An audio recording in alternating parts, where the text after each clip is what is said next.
Hello guys, welcome to my channel. आज मैं आपके बीच में एक नई थ्योरी लेकर आया हूं जिसका नाम है मॉलिक्यूलर ऑर्बिटल थ्योरी। ये भी केमिकल बॉन्डिंग का है। ये केमिकल बॉन्डिंग का लास्ट लेक्चर है, इसके बाद हाइड्रोजन बॉन्डिंग बची रहेगी। ठीक है, तो अभी तक मेरा चैनल सब्सक्राइब नहीं किया है तो सब्सक्राइब कर लिए। आज मैं आपको एक इंटरेस्टिंग तरीके से, कहानी की तरीके से ये भी समझा दूंगा। ठीक है, तो नहीं सब्सक्राइब करा तो सब्सक्राइब कर दीजिए और हमारी वीडियो को लाइक करिए, कमेंट करिए। तो चलिए शुरुआत करते हैं।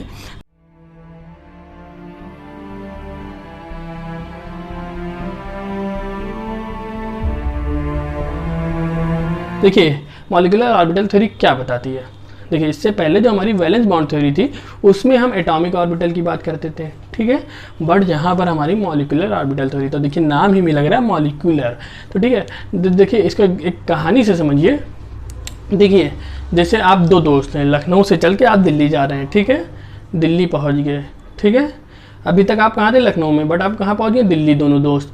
तो अब आप दिल्ली में रहेंगे ना, दिल्ली की बात करिए। दिल्ली में रह रहे हैं, लखनऊ में नहीं रह रहे हैं, तो दिल्ली में रहना सहना कैसा, वहाँ की बात करिए। ठीक है, तो वही एटॉमिक ऑर्बिटल कहती, मॉलिक्यूलर ऑर्बिटल थ्योरी क्या कहती है कि जब एटॉमिक ऑर्बिटल से मॉलिक्यूलर ऑर्बिटल बन गया, अब बन गया, ठीक है, तो इलेक्ट्रॉन कहाँ रहेंगे? मॉलिक्यूलर ऑर्बिटल में, एटॉमिक ऑर्बिटल में नहीं रहेंगे ना। जब दिल्ली पहुँच गए भाई, तो तुम दिल्ली में रहो। वही ये कहती है कि जब मॉलिक्यूलर ऑर्बिटल बन गया है तो इलेक्ट्रॉन कहाँ रहेंगे? मॉलिक्यूलर ऑर्बिटल में। अब हम एटॉमिक ऑर्बिटल का जिक्र नहीं करेंगे। ये थ्योरी कहती है अब हम एटॉमिक ऑर्बिटल का जिक्र नहीं करेंगे, मॉलिक्यूलर ऑर्बिटल का जिक्र करेंगे। समझ में आया?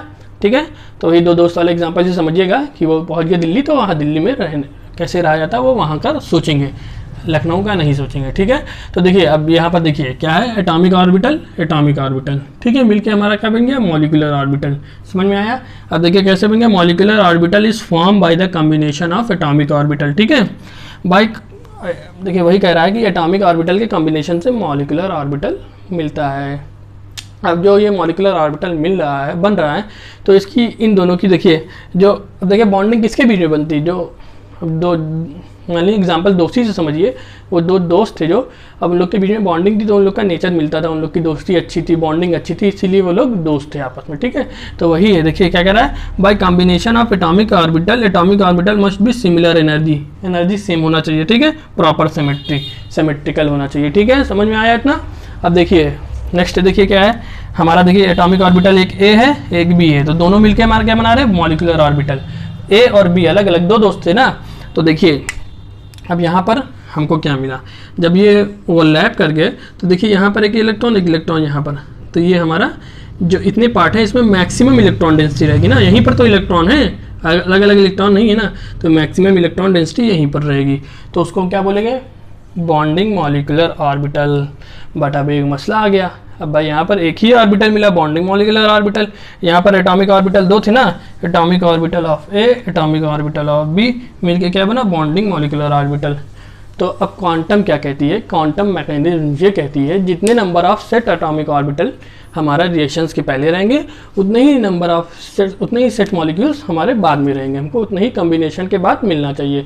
यानी यहाँ पर दो है तो यहाँ पर हमको दो मिलना चाहिए, बट हमको मिल कितना रहा है? मॉलिक्यूलर ऑर्बिटल एक ही मिल रहा है। मसला हो गया भाई, अब दो दोस्त गए थे, रास्ते में एक खो गया, दिल्ली नहीं पहुँचा है, दिल्ली पहुँचा है लेकिन हम लोग देख नहीं पा रहे हैं। तो यहाँ पर ये दो ऑर्बिटल है बट हम लोग देख नहीं पा रहे हैं। तो चलिए आप लोग को समझाते हैं। देखिए यहाँ पर क्या होता है, अभी मैंने बताया था क्वांटम मैकेनिज्म में कि इलेक्ट्रॉन कैसा बिहेव करता है? डुअल नेचर शो करता है। कैसा? वेव की तरह भी शो करता है, पार्टिकल की तरह भी शो करता है। ठीक है, समझ में आया? अब देखिए जो वेव हमारी होती है दो तरीके के इंटरफेरेंस शो करती है। पहला इंटरफेरेंस क्या है? कॉन्स्ट्रक्टिव इंटरफेरेंस, दूसरा क्या है? Destructive interference. जो वेव होगी यानी इलेक्ट्रॉन एक वेव की तरह बिहेव करता है, और वेव देखिए हमारी दो तरीके के इंटरफेरेंस शो करती है। कॉन्स्ट्रक्टिव क्या हो गया, डिकॉन्स्ट्रक्टिव क्या हो गया? देखिए इसको समझिए, जैसे ये हमारा वेव है, ठीक है, ये हमारी वेव है, ठीक है, समझ में आ रहा है? ये देखिए ये सेम जा रहा है, ठीक है, ये हमारी सेम जा रही है, तो ये आपस में मिलके एक हो जाएंगी। ठीक है, समझ में आया? ये सेम जा रहा है तो आपस में मिलके एक हो जाएंगी। ठीक है, समझ में आया? इसको बोलते हैं कॉन्स्ट्रक्टिव इंटरफेरेंस। बट हमारा जो डिस्ट्रक्टिव इंटरफेरेंस है, देखिए इसमें क्या होता है, इसमें हमारा होता है, देखिए एक ये वेव है, ठीक है, इसके जस्ट अपोजिट जाएगी ये। ठीक है, यहाँ पर क्या था? सेम था, बट ये जस्ट अपोजिट एक दूसरे के हैं, तो यहाँ पर क्या हो जाएगा? ये यूनिफाई हो जाएगा, जीरो हो जाएगा। समझ में आया? डिस्ट्रक्टिव इंटरफेरेंस क्या होता है? कॉन्स्ट्रक्टिव इंटरफेरेंस वेव का क्या होता है? समझ में आ गया होगा आप लोग को, आई होप। तो देखिए अब ऐसे ही हम एटम्स का वो लेते हैं एग्जाम्पल, ठीक है, एटम्स का और एग्जाम्पल लेते हैं। देखिए मेरे 2 आइटम्स थे, एटम्स ए एटम्स बी, ठीक है, तो मिलके क्या बना रहा है, देखिए एक तो हमारा ऐसे मिल जाएगा जिसमें हमारा क्या होगा, कंस्ट्रक्टिव इंटरफेरेंस, यानी एक हो गया, ठीक है, तो हमारा एक इलेक्ट्रॉन यहाँ, एक इलेक्ट्रॉन यहाँ, ठीक है। एक हमारा ये होगा कि अलग अलग हो जाएंगे, ठीक है, जिसमें हमारा डिस्ट्रक्टिव इंटरफेरेंस होगा, ठीक है। तो देखिए अब हमने जो बताया वेव की तरह बिहेव करते हैं। वेव हमारा क्या करता है, 2 तरीके के इंटरफेरेंस शो करता है, जिसको बोलते हैं कंस्ट्रक्टिव, एक को बोलते हैं डिस्ट्रक्टिव, ठीक है। तो देखिए एटम्स में भी 2 आइटम्स हैं, तो एक शो करेगा कंस्ट्रक्टिव, दूसरा शो करेगा डिस्ट्रक्टिव, ठीक है। तो देखिए कंस्ट्रक्टिव से जो हमको मिला, ये क्या मिला, बॉन्डिंग, यहाँ पर बॉन्डिंग हो रही है ना, दोनों मिले हुए हैं, ठीक है। तो यहाँ पर क्या मिला हमको, बॉन्डिंग मॉलिक्यूलर ऑर्बिटल। बट यहाँ पर हमको क्या मिला, दोनों अलग अलग हैं, यहाँ पर बॉन्डिंग नहीं हो रही, तो यहाँ पर क्या मिला, एंटी बॉन्डिंग मॉलिक्यूलर ऑर्बिटल। अब देखिए मिल गया ना, 2 आइटम, दो लोग गए थे ना, तो 2 ही हमको मिल गया। देखिए यहाँ पर तो हमको एक ही नज़र आ रहा था ना, यहाँ पर देखिए अब मैंने आपको 2 बता दिए। जब 2 दोस्त थे तो 2 ही दोस्त दिल्ली पहुँचेंगे, ठीक है। जब 2 ऑर्बिटल थे तो 2 ही ऑर्बिटल मिलेंगे हमको, एक बोलेंगे एंटी बॉन्डिंग मॉलिक्यूलर ऑर्बिटल, एक को बोलेंगे बॉन्डिंग मॉलिक्यूलर ऑर्बिटल, एक को बोलेंगे एंटी बॉन्डिंग मॉलिक्यूलर ऑर्बिटल। समझ में आया? आई होप कि आप लोग को समझ में आ गया होगा, ठीक है। अब देखिए जब ये बन गया है, तो देखिए अभी तक हम जो इलेक्ट्रॉन को भरते थे, अब मानिए पहले ये सोचिए, देखिए बॉन्डिंग है तो यहाँ पर बॉन्ड बना के रह रहा है, ठीक है। जहाँ पर देखिए इंसानी से समझिए, जो बॉन्ड बना के रहता है उसको कभी किसी चीज़ की ज़रूरत पड़े तो दूसरा इंसान आके मदद कर देता है, ठीक है। और जो एंटी बॉन्डिंग बना के रहता है, यानी किसी से बॉन्डिंग बनाएगा, घर में अकेला रहेगा, तो उसकी कभी की कोई चीज़ की ज़रूरत रही तो भैया हम तुमको जानते नहीं है, कैसे मदद करें, है कि नहीं। तो जो बॉन्डिंग बना के रहता है वो ज़्यादा स्टेबल रहता है। समझ में आया? तो देखिए अब जो स्टेबिलिटी है उसको हम कैसे डिसाइड करेंगे कि ये स्टेबल है, ये नॉन स्टेबल है, ठीक है। तो चलिए इसके लिए मैं आप लोग को बताता हूँ। देखिए स्टेबिलिटी जो अभी तक हम लोग एटॉमिक ऑर्बिटल पढ़ रहे थे, तो उसमें हम लोग इलेक्ट्रॉन पढ़ रहे थे, फिर उसके बिहेव पे हम लोग देख रहे थे ये स्टेबल है, ये नॉन स्टेबल है, ठीक है। अब हम लोग किस पे, अब हम लोग दिल्ली पहुँच गए ना, मॉलिक्यूलर ऑर्बिटल बन गया, तो हम लोग कहाँ इलेक्ट्रॉन भरेंगे, मॉलिक्यूलर ऑर्बिटल में इलेक्ट्रॉन भरेंगे, ठीक है।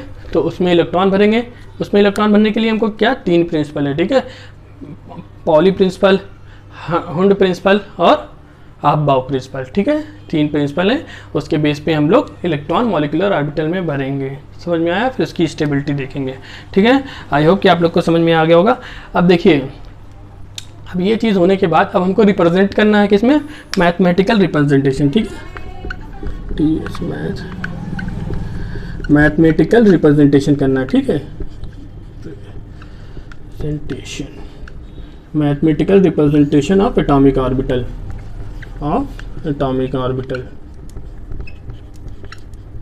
इतना टफ है ये थोड़ा सा मॉलिक्यूलर ऑर्बिटल, बट आपको एकदम इजीली वे में समझा रहे हैं। तो सब्सक्राइब नहीं किया है तो सब्सक्राइब कर दीजिए, ठीक है। देखिए मैथमेटिकल रिप्रेजेंटेशन कैसे करेंगे एटॉमिक ऑर्बिटल का, इसके लिए बहुत सारी थ्योरी आई, श्रोडिंगर वेव इक्वेशन आया, ये आया, वो आया, तो बहुत सारा आया। बट हम क्या करेंगे, अभी एक सिंपल वे में आपको समझाएंगे, ठीक है। तो देखिए जो हमारा एटॉमिक ऑर्बिटल ऑफ ए, तो उसको हम लोग क्या बोलेंगे, साई ए, क्योंकि ये वेव फंक्शन की तरह होता है ना, इलेक्ट्रॉन क्या कहता है, वेव फंक्शन, ठीक है। तो साई ए की तरह उसको मतलब शो करेंगे, ठीक है। जो हमारा एटॉमिक ऑर्बिटल ऑफ बी, तो उसको हम लोग क्या बोलेंगे, साई बी, ठीक है। अब हम लोग मैथमेटिकल फॉर्म में आ रहे हैं ना, तो जो हमको कोई चीज़ करना है तो मैथमेटिकल फॉर्म में तो आएंगे। तो देखिए जो हमारा एटम्स ए होगा उसके एटॉमिक ऑर्बिटल को हम कैसे इंडिकेट करेंगे, साई ए से, जो हमारा बी होगा उसको साई बी से, ठीक है। और हम लोग ने एक इसके लिए, देखिए बहुत सारे इसके लिए इक्वेशन आई, बट हमने एक चीज़ इसके लिए जो इक्वेशन आई है उसको हम लोग बोलते हैं linear combination of atomic orbital, ठीक है। इसी के बेस पे अब देखिए कोई भी जो आपको समझा देते हैं, पहले linear combination of atomic orbital क्या होता है, ठीक है। लीनियर कॉम्बिनेशन, ठीक है, linear combination of atomic orbital, ठीक है। अब देखिए इसमें क्या बोलेंगे हम, जो जैसे हमारा आइटम्स ए था और प्लस आइटम बी था, ठीक है। तो देखिए हमने क्या क्या क्या शो करा, हमने शो करा कि मैथमेटिकल कैसे रिप्रेजेंट करते हैं, साई ए से wave function of A plus wave function of B, ठीक है। और इसको क्या बोलेंगे हम लोग, इसको बोलेंगे बॉन्डिंग मॉलिक्यूलर ऑर्बिटल, ठीक है, बॉन्डिंग मॉलिक्यूलर ऑर्बिटल। बट अगर हमें क्या करना रहेगा, wave function of A minus wave function of B, तो इसको क्या बोलेंगे, एंटी बॉन्डिंग मॉलिक्यूलर ऑर्बिटल। समझ में आया। ये linear combination of atomic orbital क्या है, linear combination of atomic orbital, ठीक है। समझ में आया क्या होता है linear combination of atomic orbital. जब हमारा बॉन्डिंग रहेगा तो ऐड कर देंगे दोनों के एटॉमिक ऑर्बिटल को, यानी साई ए प्लस साई बी। जब हमारा एंटी बॉन्डिंग रहेगा तो उसको माइनस कर देंगे। समझ में आया। कमेंट में ज़रूर बताइए कैसा लगा आप लोग को।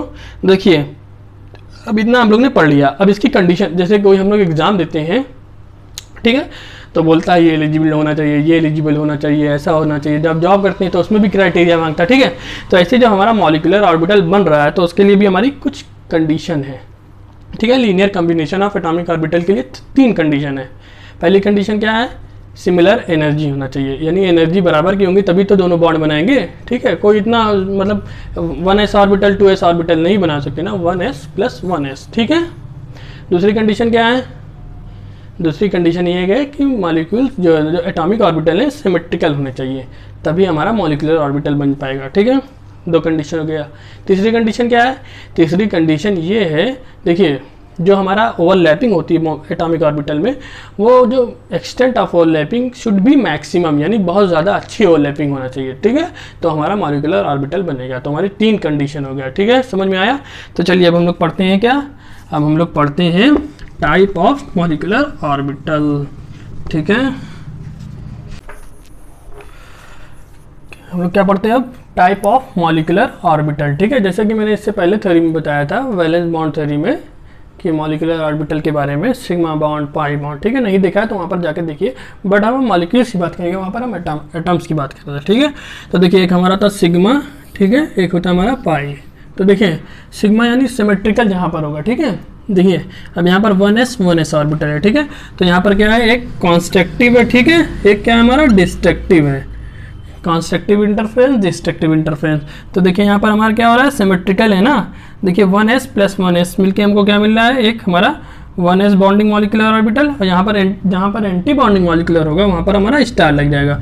तो देखिए दूसरा हमको क्या मिला, जहाँ पर डिस्ट्रक्टिव इंटरफेरेंस है वहाँ पर क्या मिल रहा है हमको, स्टार, यानी sigma star 1s anti bonding molecular orbital, ठीक है। समझ में आया कैसे कॉम्बिनेशन होगा, कैसे कैसे इनको बॉन्डिंग मॉलिक्यूलर ऑर्बिटल, कैसे एंटी बॉन्डिंग मॉलिक्यूलर ऑर्बिटल मिल रहा है, ठीक है।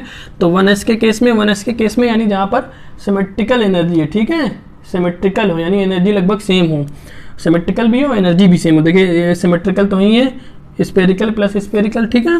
और देखिए यहाँ पर हमारा 1s ऐसे जो हमारा होगा 2s का हो जाएगा, ठीक है। यहाँ पर 2s, तो यहाँ पर क्या हो जाएगा, यहाँ पर 2 हो जाएगा, ठीक है, और यहाँ पर 2 हो जाएगा, ठीक है।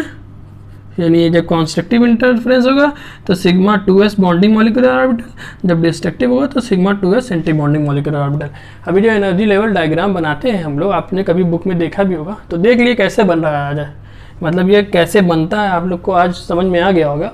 अभी तक आप लोग खाली एनर्जी लेवल डायग्राम ही पढ़ रहे होंगे, बट बनता कैसे है ये आज आप लोग को पता चल गया, ठीक है। ऐसे ही हो गया। बट देखिए जो 2pz होता है, 2pz होता है, उसमें भी हमारा सिग्मा ऑर्बिटल फॉर्म होता है। देखिए क्योंकि ये स्पेरिकल है, मतलब सिमेट्रिकल है, इधर भी जाएंगे वो भी मिलेगा, इधर भी जाएंगे तो बराबर है, ठीक है। ये देखिए सिमेट्रिकल है, ठीक है। समझ में आया। 2pz क्यों हमारा सिग्मा ऑर्बिटल होता है, क्यों सिग्मा यहाँ पर फॉर्म होता है। देखिए sigma 2pz, sigma star 2pz। जब एनर्जी लेवल डायग्राम बनाएंगे आप, तो जो 2pz होगा उसमें खाली सिग्मा हम लोग लिखते हैं, बट जो 2py और 2px रहता है उसमें हम लोग पाई बनाते हैं। क्यों, ऐसा क्यों है, ऐसा इसलिए है क्योंकि जो 2pz होता है वो हमारा अलोंग द एक्सिस अप्रोच करता है, ठीक है। जो 2pz ऑर्बिटल होता है वो अलोंग द एक्सिस अप्रोच करके ओवरलैप करता है, बट जो हमारा वो यानी 2pz अलोंग द एक्सिस करके ओवरलैप करता है, बट हमारा जो 2px और 2py होता है वो अलोंग द एक्सिस अप्रोच नहीं करता है, ठीक है। इसलिए वो पाई बॉन्ड बनाता है। समझ में आया। आज आप लोग को ये भी मतलब जो क्लियर हो गया होगा कन्फ्यूज़न कि जो 2p देखिए जो p ऑर्बिटल होते हैं, px होता है, py होता है, pz होता है, बट जो pz है वो हमारा पाई बॉन्ड बना रहा है। क्यों, क्योंकि वो अलोंग द एक्सिस होता है, और py और px हमारा क्या बनाता है, पाई बॉन्ड बनाता है। समझ में आया। अब देखिए पाई बॉन्ड पे आइए, पाई बॉन्ड पे क्या होता है, हमने क्या बताया था इससे पहले, नहीं देखा तो देख आइए वहाँ पर जो मैंने ओवरलैपिंग का पूरा सिस्टम समझाया था आपको। देखिए यहाँ पर क्या होता है, यहाँ पर साइड वाइज ओवरलैप होता है, ठीक है, साइड वाइज ओवरलैप होता है, यानी ये इसके ऐसे ऐसे ओवरलैप होगा, ठीक है, ये ऐसे ओवरलैप होगा, समझ में आया, साइड वाइज ओवरलैपिंग इसको बोलते हैं। तो देखिए यहाँ पर क्या हो रहा है, देखिए अब यहाँ पर सिमेट्रिकल नहीं है ना, पॉजिटिव इधर है, नेगेटिव इधर, नेगेटिव, तो ये सिमेट्रिकल नहीं है, समझ में आ रहा है ना आप लोग को, यहाँ पर नेगेटिव होगा ये, ठीक है, समझ में आ रहा है, ये पॉजिटिव होगा, तो सिमेट्रिकल नहीं है, पॉजिटिव के नीचे नेगेटिव है, नेगेटिव के नीचे पॉजिटिव है, ठीक है, तो सिमेट्रिकल नहीं है, तो इसलिए ये पाई बॉन्ड बनाएगा। तो इसको क्या बोलेंगे हम लोग, इसको बोलेंगे 2px बॉन्डिंग मॉलिक्यूलर ऑर्बिटल, और इसको क्या बोलेंगे 2px, ठीक है, पाई 2px, पाई बोलेंगे, ठीक है, पाई बनाएगा ना। तो यहाँ पाई पे स्टार मिलेगा, बट ये एंटी बॉन्डिंग बनना है तो पाई स्टार एंटी बॉन्डिंग रहेगा ना, एंटी बॉन्डिंग मॉलिक्यूलर ऑर्बिटल, ठीक है, यहाँ स्टार लग जाता है। ऐसे हमारा z रहेगा, यानी 2p, z तो हो ही गया, जो y रहेगा तो यहाँ पर y बनाएगा, ठीक है, यहाँ पर y वाला बना देगा, समझ में आया है, 2px 2py, 2px और 2py हमारा क्या बनाएगा, पाई बॉन्ड बनाएगा, 2px 2py, बट हमारा 2pz सिग्मा बॉन्ड बनाएगा। आई होप आप लोग को ये पूरा डायग्राम कैसे बनता है समझ में आ गया होगा। अभी मैं पूरा डायग्राम लिखाऊंगा, ठीक है, पूरा एनर्जी लेवल डायग्राम लिखाऊंगा, फिर उसके बारे में मैं बताऊंगा कैसे इलेक्ट्रॉन बनते हैं, ठीक है। तो चलिए आइए वही सीखते हैं कैसे हमारा ऑर्बिटल इलेक्ट्रॉन एनर्जी लेवल बनता है, एनर्जी लेवल डायग्राम, ठीक है, energy level diagram of MOT, ठीक है, मॉलिक्यूलर ऑर्बिटल थ्योरी का एनर्जी लेवल डायग्राम, इसी से मेन क्वेश्चन होता है, ठीक है, ये हमारा एप्लीकेशन पार्ट है, ठीक है, ठीक है, इसको ध्यान से समझिए, डरिए मत, ये सब जो लिखा है। चलिए आपको समझाते हैं। देखिए जो मैंने अभी बताया, जैसे मैंने 2 आइटम लिया, एटम्स A एटम्स B, ठीक है, दोनों आइटम्स के हमारा 1s orbital, 2s orbital, 3p orbital, ठीक है, एटॉमिक ऑर्बिटल है, 3s ऑर्बिटल, 3p ऑर्बिटल, ठीक है, दूसरे का एटॉमिक ऑर्बिटल क्या है, 1s atomic orbital, 2s atomic orbital, ठीक है, 3p एटॉमिक ऑर्बिटल, ठीक है, 3s एटॉमिक ऑर्बिटल, ठीक है, एटॉमिक ऑर्बिटल ले लिया। अब देखिए जो हमारा हो रहा है मॉलिक्यूलर ऑर्बिटल ऑफ बॉन्डिंग, ठीक है, देखिए वही मैंने बताया।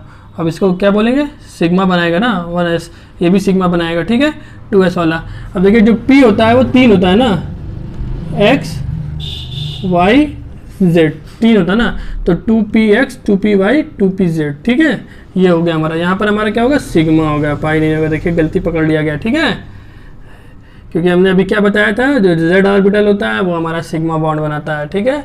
तो देखिए हमने यहाँ पर पाई 2px लिख दिया, पाई 2py लिख दिया, सिग्मा 2pz लिख दिया, गलती लिखा, आप लोग पकड़ के बताइए क्या है गलती, ठीक है। इसीलिए देखिए कभी कभी जो है आप लोग को देखते हैं कि समझ में आया कि नहीं समझ में आया, ठीक है। तो देखिए अब यहाँ पर क्या हुआ, अब देखिए जो हमारा एंटी बॉन्डिंग में रहेगा वहाँ पर खाली स्टार लग जा रहा है, ठीक है, ऐसे हमारा 3s 3p का भी ऐसे हो जाएगा, ठीक है, समझ में आया। बॉन्डिंग में हमारा क्या लग गया, स्टार नहीं लगा, एंटी बॉन्डिंग में स्टार लग गया, ठीक है। अब देखिए जो हमारी सेकेंड पीरियड्स होती है, lithium, beryllium, boron, carbon, nitrogen, oxygen, fluorine, ठीक है, नियॉन, ठीक है, तो जो इसमें हमारा 3 ये होता है, ठीक है, एबव 14, ठीक है, जिसमें हमारे 14 इलेक्ट्रॉन हो या 14 इलेक्ट्रॉन से एबव हो, ठीक है। देखिए जो हमारी है, देखिए जो हमारी ये सेकेंड पीरियड होती है, ठीक है, जिसमें हमारी लिथियम होती है, बेरिलियम होती है, बोरान होती है, कार्बन होती है, नाइट्रोजन होता है, ठीक है, ऑक्सीजन होता है, फ्लोरीन होता है, नियॉन होता है। तो इसमें जो हमारी एबव होती है यानी 14 इलेक्ट्रॉन जिसमें हो 14 इलेक्ट्रॉन से एबव वाला, ठीक है, जिसमें हमारा ऑक्सीजन, फ्लोरीन, नियॉन आ गया, ठीक है। इस केस के लिए फॉर O2 F2 और नियॉन के लिए देखिए इसमें क्या होता है, जो हमारा बॉन्डिंग और एंटी बॉन्डिंग मॉलिक्यूलर ऑर्बिटल होता है। देखिए पहले हम बॉन्डिंग लिखेंगे, फिर एंटी बॉन्डिंग लिखेंगे, फिर बॉन्डिंग लिखेंगे, फिर एंटी बॉन्डिंग लिखेंगे, ठीक है, बट इस ऐसे लिखते हुए चले जाएंगे, ठीक है, bonding molecular, anti bonding molecular, bonding molecular of 2s, anti bonding molecular orbital of 2s, ठीक है। बट इस वाले केस में जो हमारा 14 इलेक्ट्रॉन के केस में होगा, ये 2pz हमारा पहले आ जाएगा। बट ये जो हमारा अदर्स, मतलब इसके अलावा जितने भी मॉलिक्यूल्स होंगे, देखिए उसमें हमारा क्या होगा, 1s 2s, देखिए 2s का एंटी बॉन्डिंग, 1s का एंटी बॉन्डिंग, ठीक है, 2px और 2py ये पहले आ गया, ठीक है, यहाँ 2pz बाद में चला गया, बस यही ध्यान देना है अदर मॉलिक्यूल्स के लिए। और O2 F2 यानी एबव 14 इलेक्ट्रॉन्स के ऊपर, ठीक है। तो ये वाला हमारा रूल फॉलो होगा, ये वाला रूल फॉलो होगा। अब देखिए ये सब जो हमने निकाल लिया, अब इसका कुछ ना कुछ तो फायदा होगा ना। क्या फायदा है कि हम लोग ये सब कर रहे हैं, तो देखिए इसकी क्या एप्लीकेशन है। पहले लोग हम निकालते हैं स्टेबिलिटी ऑफ मॉलिक्यूल्स, इतना पढ़ लिया तो कुछ ना कुछ तो इसका हमको मुनाफा हो, यानी बेनिफिट्स हो। तो इससे क्या निकालते हैं हम, स्टेबिलिटी ऑफ द मॉलिक्यूल्स इस थ्योरी से। फिर क्या निकालते हैं, बॉन्ड ऑर्डर का पता करते हैं। फिर क्या पता करते हैं, बॉन्ड लेंथ का पता करते हैं। फिर क्या पता करते हैं, मैग्नेटिक कैरेक्टर का भी पता कर लेते हैं, नेचर ऑफ बॉन्ड का भी पता कर सकते हैं। अब देखिए कैसे पता करते हैं स्टेबिलिटी ऑफ द मॉलिक्यूल्स, यानी देखिए जैसे हमारे पास आपको कहाँ पर समझाऊँ, ये देखिए जैसे अभी मैं इसको हटा दे रहा हूँ, ठीक है, इसको हटा दे रहा हूँ, समझने की कोशिश करिएगा, ठीक है। जैसे हमारे पास कौन से, हमारे पास जैसे 16 इलेक्ट्रॉन है, ठीक है, 16 इलेक्ट्रॉन है यानी, ठीक है। जैसे हमारे पास O2 है, ठीक है। तो अब हमको क्या बनना है, हमको इलेक्ट्रॉन में तो कौन सा हमारा केस लगेगा, ये वाला केस लगेगा, ठीक है, ऊपर वाला। तो देखिए हर सब में 2-2 इलेक्ट्रॉन भरते हैं, ठीक है। तो 16 में 2-2 इलेक्ट्रॉन भरते हैं, 2, ठीक है, सब में 2-2 इलेक्ट्रॉन भरेंगे हम, 1s में, फिर एंटी बॉन्डिंग में भी, ठीक है, फिर हमारा इसमें भरेंगे, ठीक है, सब में 2-2 इलेक्ट्रॉन भरेंगे। तो कितने में, 2, 2, 4, 2, 6, 2, 8, 2, 10, 11, 12, 13, 14, ठीक है, 2, 2, 4, 2, 6, 2, 8, 2, 10, 11, 12, 13, 14, एक भर देंगे यहाँ पर, ठीक है। 2 ही बचा ना, तो एक भरेंगे, बनना 16, ठीक है। अब देखिए जैसे कि हमारा अगर बॉन्डिंग मॉलिक्यूलर में अगर इलेक्ट्रॉन ज़्यादा हो गए in compare to anti bonding में, ठीक है, इन कंपेयर टू एंटी, तो वो हमारा क्या होगा, स्टेबल होगा। समझ में आ गया। अब देखिए गिन लिए बॉन्डिंग में कितने हैं, बॉन्डिंग में हमारे 2 ये हैं, 2 ये हैं, 2 ये हैं, ठीक है, फिर ये हैं 2, 2, 4, 2, 6, 2, 8, 2, 10, ठीक है। 10 क्या है हमारा बॉन्डिंग में है। अब एंटी बॉन्डिंग में गिन लीजिए कितने हैं, 2, 2, 4, ठीक है, 4, 5, 6 एंटी बॉन्डिंग में है। तो ऐसे कर लिया, ठीक है। अब देखिए अब हम निकालते कैसे हैं, अब हम निकालने के लिए देखिए जो हमारा एक एंटी बॉन्डिंग बॉन्ड ऑर्डर कैसे निकालते हैं, ठीक है। तो देखिए यहाँ पर किस, पहले यार आप समझ लीजिए स्टेबिलिटी ऑफ द मॉलिक्यूल किस में ज़्यादा है, बॉन्डिंग में हमारे कितने हैं, इतने 10 इलेक्ट्रॉन, एंटी बॉन्डिंग में कितने हैं, 6 इलेक्ट्रॉन, एंटी बॉन्डिंग में 6 इलेक्ट्रॉन। तो कौन सा स्टेबल हो, ये स्टेबल हो गया ना, क्योंकि बॉन्डिंग में हमारे ज़्यादा है, बॉन्डिंग में अगर ज़्यादा होगा एंटी बॉन्डिंग में कम होगा, तो हमारा स्टेबल मॉलिक्यूल्स होगा। समझ में आ गया। देखिए कितनी बेनिफिट्स है, हमको पता चल जाता है कौन सा मॉलिक्यूल्स स्टेबल है, कौन सा अनस्टेबल है, मॉलिक्यूलर ऑर्बिटल थ्योरी से। पहला एप्लीकेशन आप लोग को समझ में आ गया, आई होप। अब देखिए दूसरा कैसे समझते हैं, बॉन्ड ऑर्डर से। बॉन्ड ऑर्डर कैसे निकालते हैं, देखिए बॉन्ड ऑर्डर ऐसे निकालते हैं, NB यानी anti bonding molecular orbital minus Na anti bonding molecular orbital divided by 2। अभी देखिए जैसे मैं यही एग्जांपल से इसमें 16 इलेक्ट्रॉन होगा, ठीक है। देखिए कैसे निकालेंगे, अभी मैंने निकाला बॉन्डिंग में कितने होते हैं, 10। समझ जाइए बॉन्डिंग में कैसे 10 हुए। देखिए जिसमें स्टार है वो एंटी बॉन्डिंग है, जिसमें स्टार नहीं है वो बॉन्डिंग है। तो 2, 2, 4, 2, 6, 2, 8, ठीक है, 2, 10, तो 10 और एंटी बॉन्डिंग में 6 अभी निकाला था, ठीक है। तो अब देखिए यहाँ रख दीजिए 10 - 6 डिवाइडेड बाई 2, तो 4 आ गया डिवाइडेड बाई 2, तो यानी 2 आंसर आ गया। तो देखिए जो हमारा बॉन्ड ऑर्डर पॉजिटिव में आएगा, ठीक है, तो वो हमारा क्या होगा, स्टेबल होगा, ठीक है। तो हमारा पॉजिटिव में आया ना, 2 आया है ना, तो पॉजिटिव में है ना, तो हमारा क्या रहेगा, स्टेबल। और अगर 0 आएगा और निगेटिव में आएगा तो वो हमारा अनस्टेबल बॉन्ड ऑर्डर रहेगा, ठीक है। समझ में आया। बॉन्ड ऑर्डर की भी देखिए कितनी आसानी से इससे निकाल लिया हमने एप्लीकेशन से, ठीक है। समझ में आया। Bonding molecular orbital minus anti bonding molecular orbital divided by 2, ठीक है। अब बॉन्ड लेंथ कैसे पता करते हैं, ठीक है, बॉन्ड लेंथ को पता करते हैं। देखिए जैसे बॉन्ड ऑर्डर का क्या होता है, इनवर्सली प्रोपोर्शनल बॉन्ड लेंथ होता है, ठीक है। तो ये बस यही बॉन्ड ऑर्डर देख लेंगे तो हमारा बॉन्ड लेंथ पता चल जाएगा, ठीक है। अब मैग्नेटिक कैरेक्टर कैसे पता करते हैं, ठीक है। तो मैग्नेटिक कैरेक्टर क्या होता है, देखिए एक होता है हमारा डायामैग्नेटिक, एक होता है हमारा पैरामैग्नेटिक। समझ में आ रहा है ना आप लोग को। एक होता है हमारा डायामैग्नेटिक, एक होता है हमारा पैरामैग्नेटिक, ठीक है। देखिए डायामैग्नेटिक क्या होता है, पैरामैग्नेटिक क्या होता है। डायामैग्नेटिक वो होता है जो हमारा मैग्नेटिक फील्ड को रिपेल करे, ठीक है, रिपेल मैग्नेटिक फील्ड। बट हमारा जो पैरामैग्नेटिक होता है क्या करता है, attracted to magnetic fields, towards magnetic fields, ठीक है। ये हमारा मैग्नेटिक फील्ड्स की तरफ अट्रैक्ट होता है, ये हमारा रिपल्स करता है मैग्नेटिक फील्ड को, ठीक है। समझ में आया। अब देखिए इसको कैसे पैरामैग्नेटिक और डायामैग्नेटिक आप लोग को समझ में आ गया क्या होता है। बट देखिए अब इसको कैसे हम लोग निकालेंगे कि ये पैरामैग्नेटिक है या डायामैग्नेटिक है, ठीक है। अब देखिए जैसे हमने बताया था आप लोग को इलेक्ट्रॉन इसमें फिल करते हैं, ठीक है। जैसे मैंने इलेक्ट्रॉन इसमें 16 O2 का इलेक्ट्रॉन भरा। वही एग्जांपल से आपको सब कुछ समझा रहे हैं। देखिए जो हमारा यहाँ पर मैग्नेटिक फील्ड, देखिए जो लास्ट इलेक्ट्रॉन होगा उसको हम लोग देखेंगे कि पेयर्ड है कि अनपेयर्ड है। तो देखिए लास्ट इलेक्ट्रॉन हमारा क्या है, अनपेयर्ड है, तो ये हमारा क्या होगा, पैरामैग्नेटिक। ठीक है, समझ में आया। जिसमें कोई भी एग्जांपल ले लीजिए, ठीक है, कोई भी एग्जांपल ले लीजिए, जैसे हमने ले लिया 18 का, ठीक है, तो देखिए 18 का लेंगे तो कैसे भरेंगे, 2 2 4 2 6 2 8 2 10 11 12 13 14 15 16, तो यहाँ पर आप कितने हो जाएंगे, 2 हो जाएंगे, 16 17 18, यानी 18 इलेक्ट्रॉन बनना है, तो 18 हो गया। ठीक है, 18 इलेक्ट्रॉन बन गया, तो लास्ट में हमारे पेयर्ड इलेक्ट्रॉन आ रहे हैं, यानी क्या हो गया, पेयर्ड इलेक्ट्रॉन हो गया। तो ये क्या हो गया हमारा, डायामैग्नेटिक। समझ में आया कैसे डायामैग्नेटिक हो रहा है, कैसे पैरामैग्नेटिक हो रहा है। आई होप कि आप लोग को समझ में आ गया होगा। ठीक है, अब देखिए लास्ट हमारा क्या बचा हुआ है, नेचर ऑफ बॉन्ड। तो देखिए नेचर ऑफ बॉन्ड वही पता करते हैं कि पाई बॉन्ड लास्ट बना रहा है कि सिग्मा बॉन्ड बना रहा है, वो तो मैंने बता ही दिया आप लोग को। ठीक है, तो मैग्नेटिक कैरेक्टर आप लोग को पता चल गया, बॉन्ड लेंथ पता चल गया, बॉन्ड ऑर्डर पता चल गया, स्टेबिलिटी ऑफ द मॉलिक्यूल पता चल गया। देखिए कितनी यूजफुल है ये थ्योरी, कितनी इन्फॉर्मेशन दे रही है हमको। समझ में आया, आई होप कि आप लोगों को समझ में आया होगा। ऐसी बहुत सारी अमेजिंग सी वीडियोस देखने के लिए, हमारा मतलब केमिस्ट्री के बारे में जानने के लिए आप हमारे चैनल्स पर आइए और हमारे चैनल्स को सब्सक्राइब करिए और हमारी वीडियो को लाइक करिए, कमेंट करिए। ठीक है, बहुत मेहनत लगी आप लोगों को मॉलिक्यूलर ऑर्बिटल थ्योरी समझाने में। आई होप कि आप लोग को एकदम क्रिस्टल क्लियर हो गया होगा कि क्या होती है। बहुत ये थोड़ा कॉम्प्लेक्स थ्योरी है, समझाना आसान नहीं है। ठीक है, इसको मुश्किल है, ये सबसे मुश्किल थ्योरी है, समझिए केमिकल बॉन्डिंग में सबसे मुश्किल थ्योरी मॉलिक्यूलर ऑर्बिटल थ्योरी है, बट आपको एकदम इजी वे में कहानी की तरह मैंने आपको समझाया है। तो सब्सक्राइब कर दीजिए और कमेंट करिए और लाइक करिए। चलिए अलविदा लेते हैं, थैंक यू सो मच।